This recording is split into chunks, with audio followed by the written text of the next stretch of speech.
A 747 plummets towards the Pacific Ocean. People just popped up like popcorn.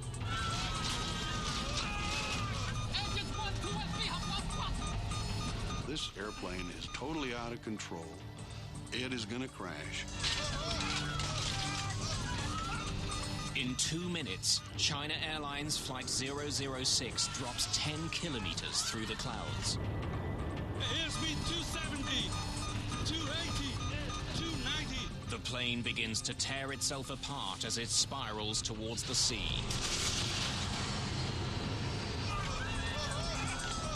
I closed my eye. I thought I was gone. Altitude 15,000 feet, 12,000 feet, 10,000 feet. Emergency, emergency.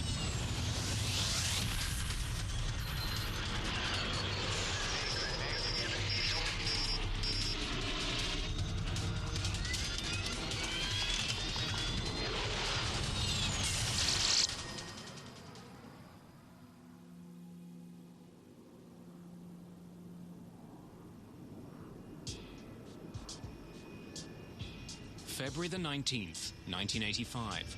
A China Airlines flight cruises across the Pacific to Los Angeles. At 12,000 meters, it's racing towards the dawn. For the passengers and crew on board, it's past midnight. A two-man relief crew is in charge of the plane as it sails above the ocean on autopilot. The main crew gets several hours off in the middle of the trip, so they're rested for the landing. But Captain Mumyan Ho is restless. Good morning, gentlemen. Even though he's not officially on duty yet, Captain Ho returns to the cockpit. Thought I'd keep you company. The captain isn't the only one up. Best friends Sexan Canyo and Alex Knoll have something to celebrate. I feel like I'm in first class. It's Sexan's 30th birthday. I have the longest birthday because I just gained my 12 hours back. And we've been drinking champagne, celebrating 41,000 feet in the air. You know, not too many people get to do that. Bill Peacock is in first class. He's traveled all over the world for the American government. There was nothing special. It was a routine commercial flight. I had a very nice first-class seat, sat there and read some books, went to sleep.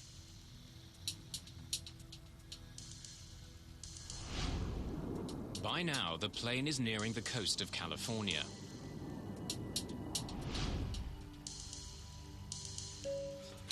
Good morning, ladies and gentlemen. We will shortly be serving you breakfast. For those of you who wish to adjust your watches, the local time in Los Angeles is now 7 a.m. Sleep well? Very well, sir. Thank you. Good morning, Captain. After their 5-hour break, the flight crew is reunited in the cockpit.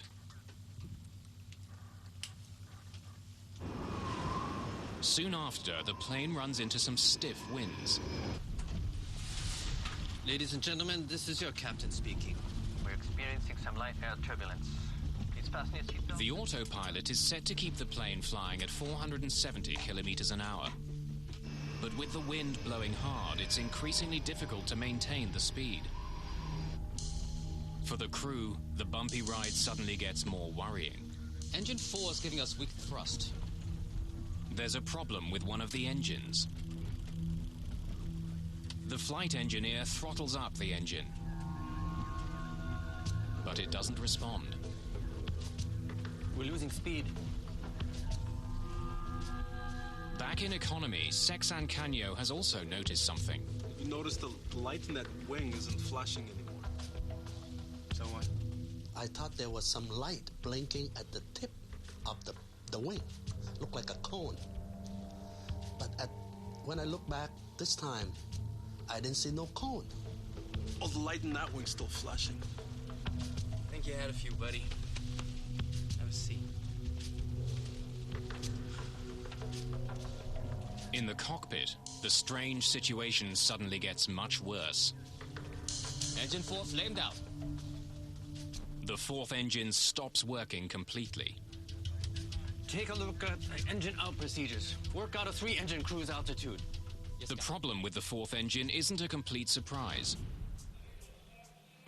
At the pre-flight briefing, Captain Ho was told that a repair crew had worked on engine 4 before the flight. Perhaps the engine still wasn't working properly. We had a snag advisor on engine 4 before we took off. Yes, sir. Maybe that's it. Without the fourth engine, the plane continues to slow down. Airspeed 240. Call Oakland Center and request a lower altitude. Oakland Center. Dynasty 006, requesting new altitude. Dynasty 006, stand by.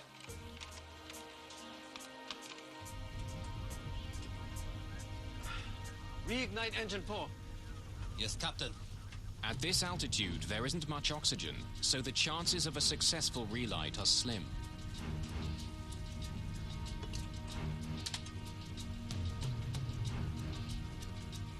No response, Captain. As the crew try to restart their engine, their plane slowly begins to roll to the right. Dynasty 006, you're cleared to flight 240. We're banking right, Captain. Airspeed 230. As the plane continues to turn and slow down, it's in danger of stalling. Altitude hold off. Nose down. Hoping to increase his speed, Captain Ho tries pushing the plane's nose down. Nothing the crew does seems to help. Their jet is banking more and more steeply. Dynasty flight 006, Oakland Center, how do you hear me? Airspeed 220. We're banking right, Captain. I'm disengaging autopilot.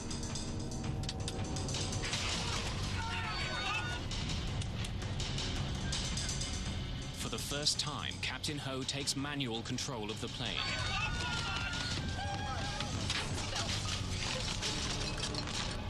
He struggles with the controls, but the plane has veered into thick cloud, and he can't see the horizon as he tries to keep his jet level. I've lost ADI. The ADIs have malfunctioned. It's going out of limits. Just minutes after their fourth engine stopped working, the China Airlines flight suddenly stalls and begins falling from the sky.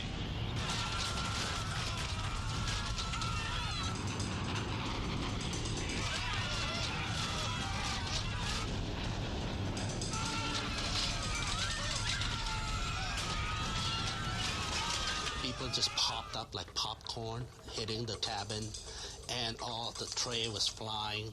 Hot tea, pots, noodles, and all the luggage in the compartment were hitting people. You could hear rivets popping. It sounded like bullets were hitting the outside of the aircraft, which, we're out in the middle of the ocean. Nobody's shooting at us. At that time, we didn't know we were going to live or die. China Airlines Flight 006 is out of control and hurtling towards the ocean.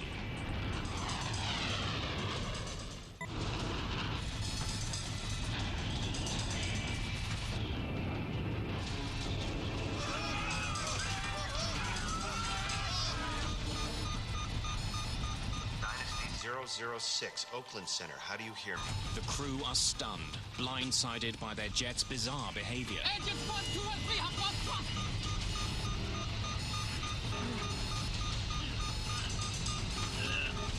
No response, Captain. Dynasty 006, Oakland Center, how do you hear me? Airspeed 270. 280. Dynasty 006, Oakland Center, how do you hear me? Struggling against the plane's wild motion, the flight engineer tries again to restart his fourth engine.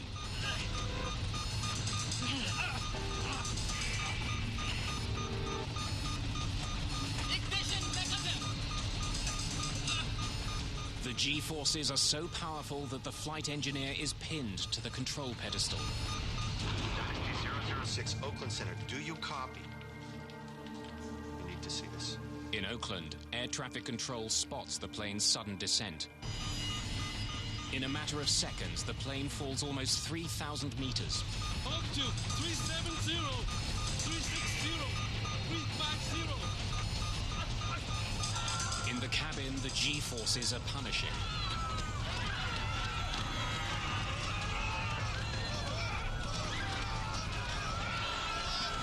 And I closed my eye. I thought I was gone. I thought the plane just blew up in the mid-air. The plane is about to exceed its maximum speed. Approaching VMO. Tumbling madly through the clouds, the 747 finally starts to pull out of its nosedive. As the plane rights itself, the G-forces change direction. The passengers are pressed to the floor, feeling 5 times their normal weight. I remember looking over at this dignified, older Chinese gentleman who was sitting across the aisle from me.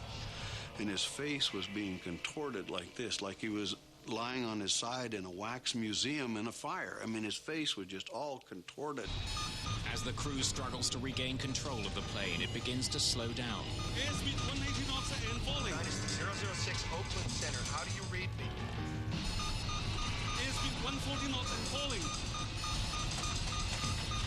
The jet is still dropping, but not as fast. This could be the crew's chance to regain control. I knew we were really in trouble because G-forces, instead of being horizontal, started moving around to the vertical. So we were being pushed down into our seats instead of sideways. As their speed continues to fall, the flight engineer reaches desperately for the engine throttles. Airspeed 80 knots and falling. But the engines don't respond. No response. The engines are flamed out. After tumbling 3,000 meters in 30 seconds, the jumbo jet plunges again into another free fall.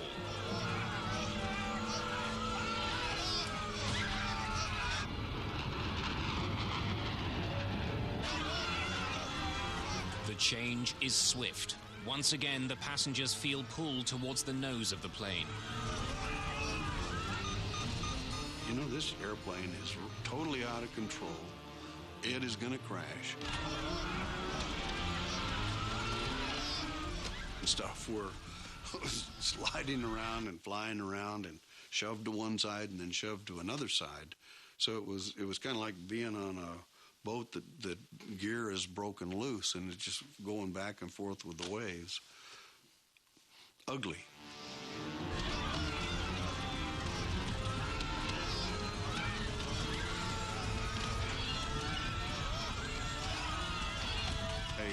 I really made peace with the Lord.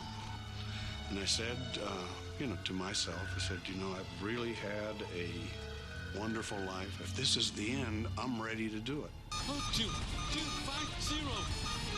Airspeed 290. As the plane spins towards the ocean, the airspeed increases rapidly.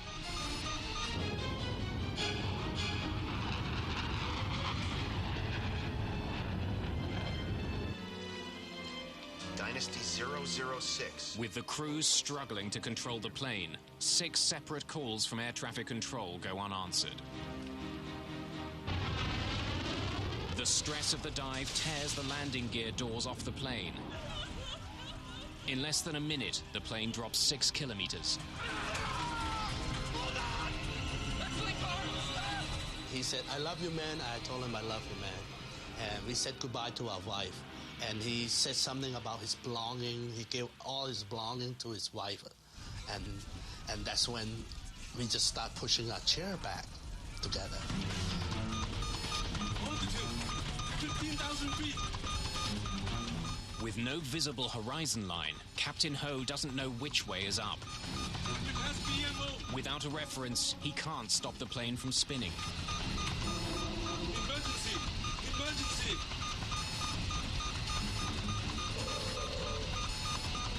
After blindly plunging thousands of meters, The plane finally breaks free from cloud. And when this thing was falling down, it looked like you have a magnifying glass and you went like that, and all of a sudden the white water break becoming closer and closer, faster and faster. It's like incredible, and we thought we were going to die. Altitude, 12,000 feet. As he struggles for control, Captain Ho has only 30 seconds before his crippled plane smashes into the ocean.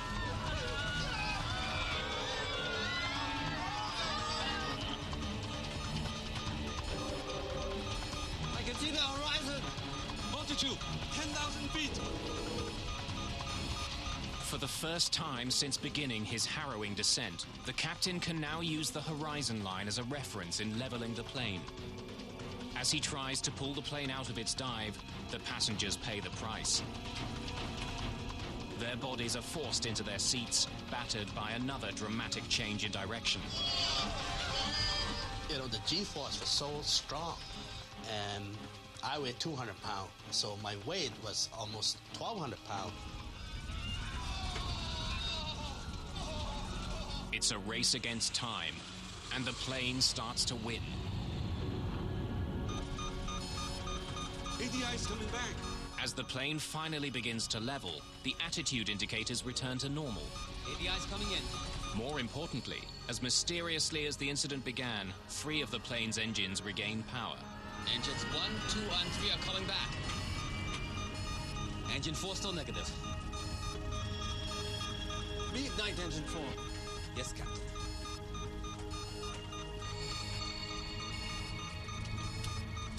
Once again, the flight engineer tries to reignite the 4th engine.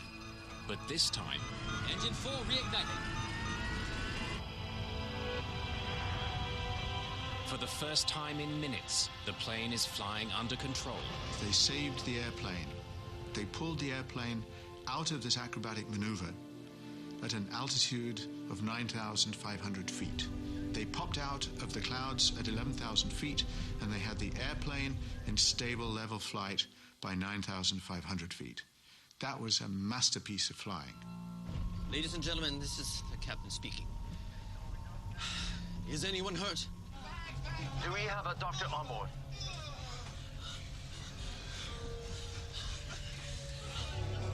There's a gentleman sitting behind me, all splattered with blood from hitting the compartment. So we kept flying, and next thing I knew that the whole plane was quiet, real quiet. Nobody talked very much. If they talk, we're whispering, because we don't know. We still don't know we're going to live or die. Dynasty 006 fell off my screen, but she's back now. A new controller, Brian Campbell, has taken over control of Dynasty 006. Dynasty 006, Oakland Center, do you hear me? Can you fly the plane? 006, we are flamed out. We are... Emergency. We are 9,000. 9,000. Roger, roger. We have radar contact. Oakland Center, Dynasty 006, we can control the aircraft. Roger, roger. Less than 10 minutes after the start of their problems, everything seems normal again. Request radar vectors to return to course. There really is nothing I can do to assist. He's the pilot. He's flying the airplane. I'm going to give him a safe altitude to descend to. I'm giving him a destination. It appeared to me that he was well in control of his aircraft. Dynasty 006, Oakland Center, are you declaring an emergency? Do you want to divert to San Francisco? Negative, Oakland Center. Condition normal now. We will continue to Los Angeles. Dynasty Air traffic control clears the plane to climb to 10,500 meters. But a new problem soon arises. Roger, Oakland Center. Captain, our landing gear is down and wrong. Can you bring them up? Negative. The hydraulic fluid in System 1 is empty. For some reason, the plane's landing gear is down. Hydraulic fluid, which controls the gear and many other parts of the plane, is also leaking away. Oakland Center, Dynasty 006, request new clearance to maintain flight level 270. Dynasty 006, Oakland Center, do you have injuries? Stand by, Oakland Center. Sir, are you okay? My head. One passenger has suffered serious injuries, and 24 others have cuts and bruises. 006. We have at least 2 injuries on board. Dynasty 006, Oakland Center. Are you declaring an emergency? Do you want to divert to San Francisco? Stand by, Oakland Center.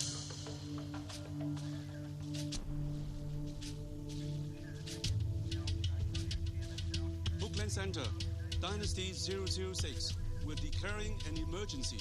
We request a direct route to San Francisco.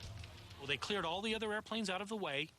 They gave him clear runway, so nobody was waiting. Didn't have to wait for anybody else. He went straight in for a landing. Dynasty 006, Oakland Center. You are now cleared. You are free to descend at pilot's discretion. Captain Ho not only has injuries on board, the plane itself has been severely damaged. His rear elevators, which help control the altitude of the plane, don't seem to be working. Without them, landing his jet safely will be extremely difficult. The problem is, it's a very big airplane and it responds very, very slowly, and you just might not do it before you run out of air. You might hit the ocean. What you need is a very cool head. Captain Ho must now land using varying amounts of engine thrust. After pulling the plane out of its terrifying dive, if he makes one mistake, Flight 006 could still end in disaster. As we came in, we flew over the house in Atherton where I had lived, where my kids had been born. And I looked down and said, boy, this is fitting. If we don't make it down, or if this plane explodes on landing because it's been so badly torqued and ruptured, you know, at least I got to see that.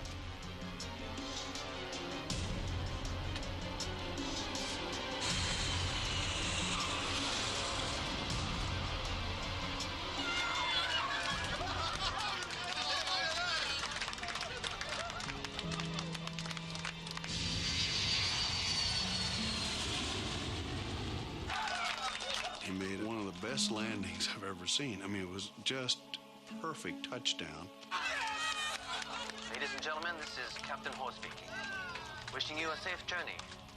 I hope you enjoyed our uneventful flight. Thank you for flying China Airlines. I thought he was a hero. He saved our life. I mean, how can we fell we don't know how far we fell at that time. And we thought he was a hero and everything was fine. On the ground, the full extent of the damage to the plane can be seen. I saw this enormous piece of extremely complicated machinery that is much larger than most buildings, sitting there on the tarmac with bits ripped off it. Parts of the entire tailplane at the end were ripped off, as though a tornado had come through or a crane had been in and ripped pieces out of it. It was a very sobering experience. It's clear why the crew had such a hard time landing the plane. Enormous chunks of the tail are missing, either torn off by the stress of the dive or crushed when the landing gear doors broke loose.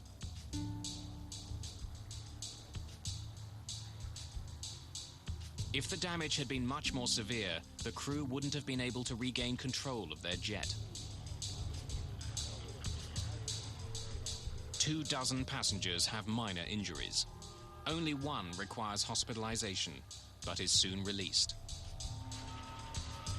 A near disaster was avoided. But what had gone wrong in the first place? The National Transportation Safety Board arrived that very day and launched their investigation. The cockpit voice recorder is sent to Washington, but it's designed to tape over itself every 30 minutes. None of what happened in the cockpit during the terrifying plunge from the sky remains. Without a cockpit voice recorder, we had to reconstruct what the crew said and how they interpreted things and what was going on in the cockpit to the best of our abilities with the other data that was available to us. A record of the plane's instrument activity during the flight has been captured by the flight data recorder. But again, the team runs into a problem. The flight data recorder experienced unprecedented stress during the dive. There were electrical interruptions too, which caused gaps in the recording. The FDR information will have to be recovered using painstaking techniques of reconstruction. It's a frustrating start to the investigation. Investigators begin with what they do have. Passengers and crew report that just before the failure of the jet's fourth engine, the plane flew through unexpected turbulence. Had this caused the engine to fail?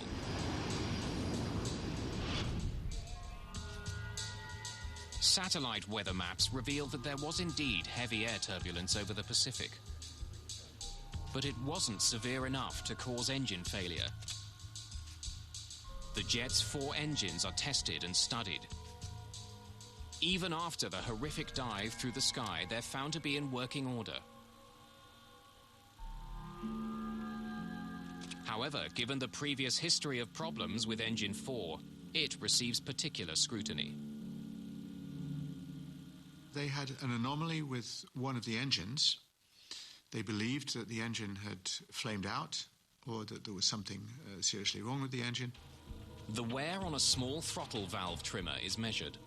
It's worn down by only 4/1000th of an inch, but that's enough to restrict the fuel flow to Engine 4. Engine 4 is giving us good thrust. Investigators determined that at 12,000 meters, Engine 4 did indeed deliver weaker than normal thrust. It's known as a hung engine. The aircraft logbook reveals that Engine 4 had been written up on 2 previous occasions just the week before. Perhaps the engine wasn't properly fixed, which led to the China Airlines mishap. The NTSB decided to dig deeper into the history of maintenance on Engine 4. We had a snag advisor on Engine 4 before we took off. Yes, sir. Maybe that's it. But after weeks of investigation, the NTSB concludes that the engine didn't need to be replaced. All the repairs were done according to the book. A faulty engine was not the cause of the accident. And even with the loss of one engine, the plane shouldn't have been in immediate danger. Engine 4 flamed out. A 747 is designed to fly on only 3 engines. The loss of thrust on a 4-engine airplane is a minor event. It's an event, you have to take care of it, but the airplane is easily retrimmed and the airplane will fly on 3 engines with no difficulty. We're banking right, Captain. Airspeed 230. The airplane is perfectly capable of flying. It's not as efficient because it's got this big, round, drag-producing device out there, not producing any thrust. But given that it's not going to get quite so many miles per gallon, otherwise it's perfectly flyable. Take a look at engine out procedures. Work out a 3-engine cruise altitude. Yes, Captain. There are standard procedures to follow in the case of an engine failure, but the crew of the China Airlines flight hadn't followed them. They tried to reignite the engine immediately instead of descending. Reignite Engine 4. Yes, Captain. They attempted a restart much too high. You are supposed to attempt to restart an engine only below 30,000 feet. They were at 41,000. What is a little curious to me is why they didn't use the normal relight procedure. They were starting to try to relight the engine at altitude, and that would likely not relight. No response, Captain. It's a mistake, but it shouldn't have led to the plane spiraling out of control. So how had a manageable problem turned into a near disaster? I've lost ADI. The ADIs have malfunctioned. It's going out of limits. To get more information on what was happening in the cockpit, investigators interview the flight crew. I heard the captain report the ADI was lost. And then I saw the standby ADI was also going out of limits. The crew tell investigators that their ADIs, which measure how level the plane is, weren't working. They could have said, this can't possibly be right. And looking at their indicators, can't possibly be right, and therefore they must have failed. The attitude indicator had indicated a position so implausible that it looked like it had to be a failed instrument. This couldn't be what the plane was really doing. But in fact, when the ADIs are studied by the NTSB, they're all found to be perfectly normal. When we started banking right, engine 4 was already flamed out. We started to descend faster, and engines 1, 2, and 3 also failed. Engines 1, 2, and 3 have lost thrust! NTSB investigators are even more confused when the crew tells them that all of their engines had failed. No response, Captain! With the exception of engine 4, the flight data recorder indicates that the other 3 engines were working the entire flight. Ignition negative! If the engines had all failed, there would have been a host of other problems, such as cabin depressurization, but that didn't happen. Engines 1, 2, and 3 are coming back. Finally, when we descended lower in altitude, 1, 2, and 3 came back, and we were able to reignite engine number 4. Engine 4 reignited. At the end of the dive, the crew had the plane under full power. It was a remarkable recovery. But to investigators, it's a puzzle. The story the crew is telling doesn't match up with the evidence they've uncovered.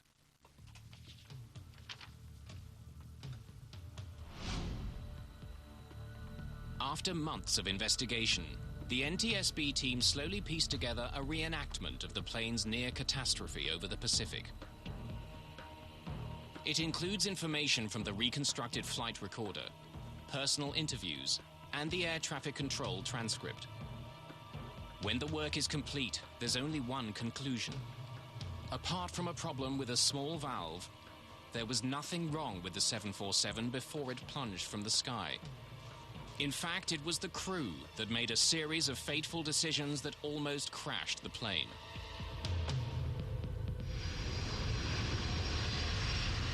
Just after 10 o'clock Pacific time, engine 4 starts to lose thrust. Engine 4 is giving us weak thrust. The flight engineer struggles to fix the problem. But investigators discover that he doesn't take one of the most basic steps he should have. He leaves the engine's bleed air valve on. The bleed air valve takes air generated by the engine to help cool the plane. When an engine isn't working properly, the valve is supposed to be closed, so the engine can use all available air to restart. It's a little puzzling that the flight engineer didn't shut off bleed air. And in my mind, the most likely reason for it is that he didn't expect to be told to restart the engine at 41,000 feet. And so when the captain instructed him to try some restarts, he just kind of wasn't ready with his checklist. He was doing something out of order. And that's why it didn't occur to him to shut down the bleed air. The end result is that the engine, which is slow to start, won't start at all. Unwittingly, the flight engineer has started a ticking clock. Engine 4 is slowly losing its ability to stay lit. We're losing speed. With more engine power on the left wing than the right, the China Airlines flight begins turning. In order to keep it from turning to the right, the proper thing to do would have been to step on the rudder. That would have produced a twisting force, so to speak, that would have overcome the imbalance of the engines. But instead of adjusting the rudder himself, Captain Ho continues to let the autopilot fly the jet. The autopilot is designed not to move the rudder. The autopilot can adjust the ailerons and spoilers on the plane's wings, but these flaps aren't strong enough to overcome the imbalance that the plane is experiencing. Without the help of the rudder, the plane's turn becomes steeper and steeper. Now, it's possible that he'd forgotten that the autopilot didn't use the rudder. He may have been assuming all along that the autopilot was just flying the airplane the way a human being would have, which it wasn't. Engine 4 flamed out. Investigators discover that after losing power to his fourth engine, Captain Ho continues to leave the autopilot on. He doesn't take complete control of the plane. He doesn't adjust the plane's rudder with his left foot. airspeed 240. He didn't use the rudder to compensate for the lack of thrust on the right outboard engine. The airplane started to lose speed, and one thing led to another, and in the end, it was really that little error of airmanship, the failure to step on that left rudder pedal, that triggered everything else. Reignite engine 4. Yes, Captain. Rather than taking control of flying the plane, Captain Ho's attention seems to be focused on his engine problem, something that his flight engineer could handle on his own. No response, Captain. It's really critical that attention be paid to flying the airplane. But it's happened over and over again in aviation that the crew gets focused on a problem with a system, in this case an engine, but it could have been a light bulb, it could have been any other malfunction. And if everybody's focused on that and nobody is flying, then they're not prepared for what's happening to the airplane. The plane enters a critical moment. It's about to flip on its side and enter a nosedive. The NTSB believes that the captain was concentrating on his airspeed indicator, but seemingly fails to notice the instrument directly beside it, his attitude indicator. This instrument would have warned him that his plane was starting to roll alarmingly to the right. They concentrated on one part of the phenomenon and lost the full picture. And as they lost the full picture, they lost apparently a very important part of any instrument flying, which is the scan. You look at all of the primary instruments, one after the other, and whatever is going on, you look at them all constantly. During the plane's nosedive, it flies through thick cloud. With no visual horizon as a reference, the flight crew must trust their instruments to level the plane. I've lost ADI. Instead, what investigators believe happened is that the crew became spatially disoriented. They decided that their instruments were failing. They simply didn't believe what they were seeing, and they thought they had lost their attitude instruments. They hadn't lost their attitude instruments. The airplane was, in fact, embarking on an aerobatic maneuver. The most probable reason for all three crew members believing something so unlikely as that all attitude indicators could malfunction in the same way at the same time is that the way in which they malfunctioned was so unexpected and strange that it didn't seem to correspond to any possible thing that the airplane could be doing. The airplane had, in fact, rolled over on its back and gone into a vertical dive, and that's something that Boeing 747s don't typically do. As the plane begins tumbling towards the ocean, another critical lapse in judgment occurs. The standby ADI was also going out of limits. I tried to restart. During interviews, the flight engineer told the NTSB that all three of the plane's working engines failed. We started to descend faster, and engines 1, 2, and 3 also failed.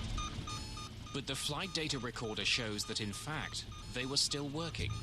In the heat of the crisis, the engineer had made an enormous mistake. Engines 1, 2, and 3 have lost thrust.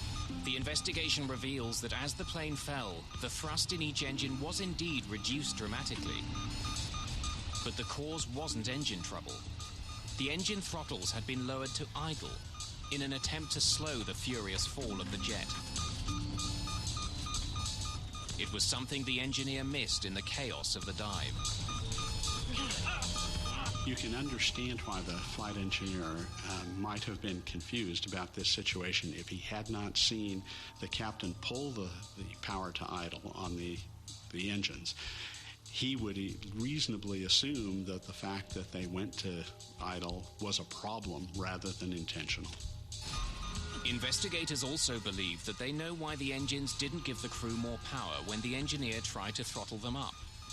The cold temperatures at 9,000 meters would stop them from responding quickly. No response, Captain! But in the heat of the moment, the engineer could have taken their slow response as another indication that they failed. The NTSB discovers that indeed gauges in the generator panel behind the engineer showed that the three engines were still firing. Ignition negative! But the gravitational force became so powerful, the engineer couldn't look back.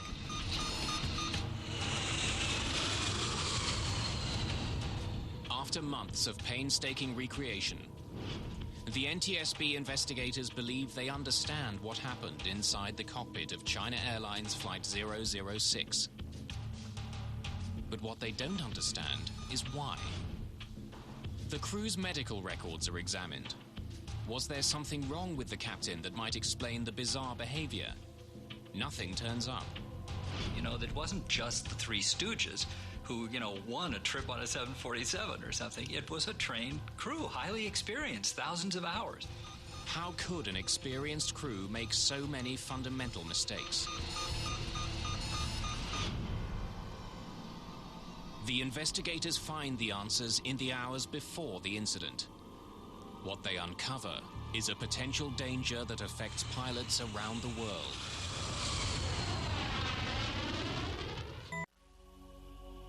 The NTSB team decides to examine all of the factors affecting human behavior, including a new field of research. For the first time, as far as I know, in a report, the circadian rhythms, the biorhythms, the day and night functioning of the body was seriously taken into account as a possible explanation of why an extremely experienced Boeing 747 captain didn't notice things that to other pilots might have seemed obvious, such as the fact that his airplane was busy flipping on his back when he was attempting to deal with an engine problem. Although Captain Ho had the required 15 hours off duty before flying that day, the NTSB investigators take a closer look at the captain's schedule before the night of the flight. I do not think I was fatigued. I can't say I slept well during the flight. This accident occurred at what would be about 2 a.m. local time. And that's pretty significant. Most people are asleep around 2 a.m. So this incident occurred at a point in his, what are called circadian rhythms, in his body clock, where he would be at his deepest sleep.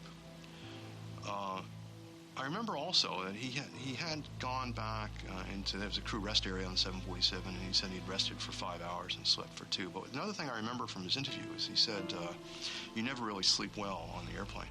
Captain never sleep well during the flight.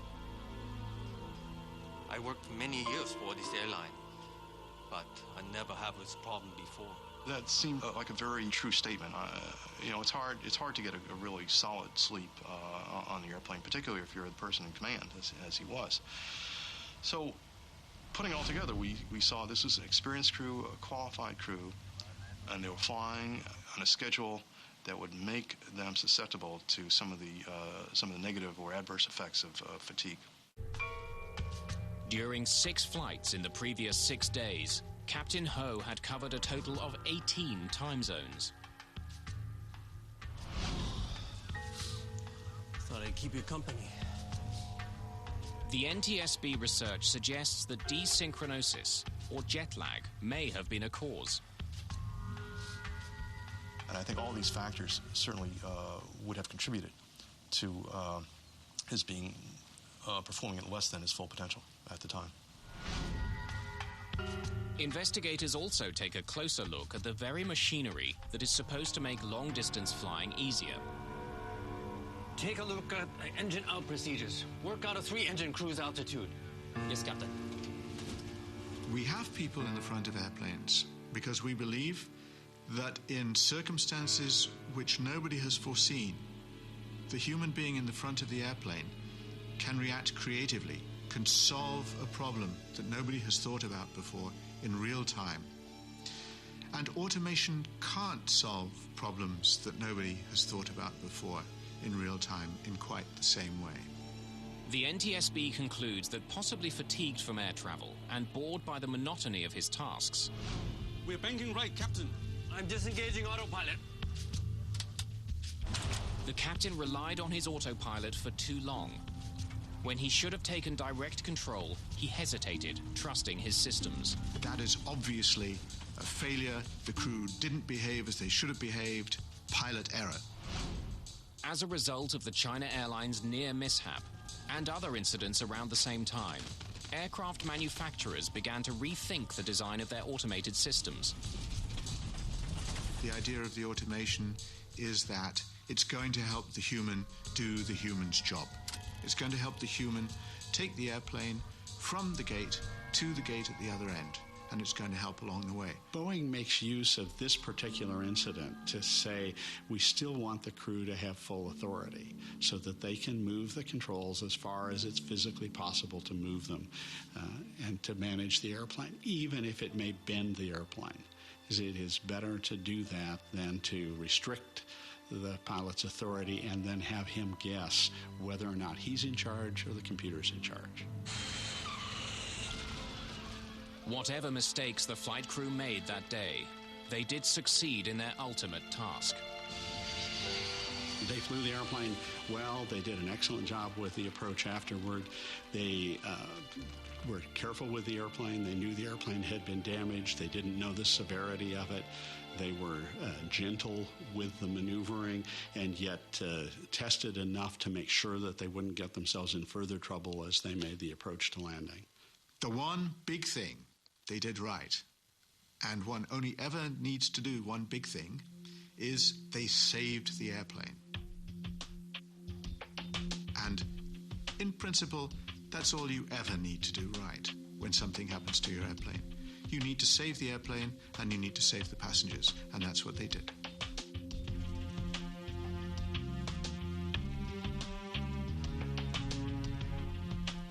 How can you forget something like that? That I survived through that.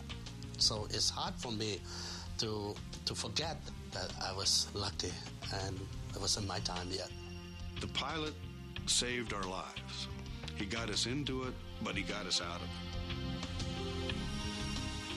And perhaps there was one other hero that day, the Boeing 747 itself. It was put through maneuvers and stresses that far outweighed its known limits. And yet, despite it all, the aircraft survived and landed safely.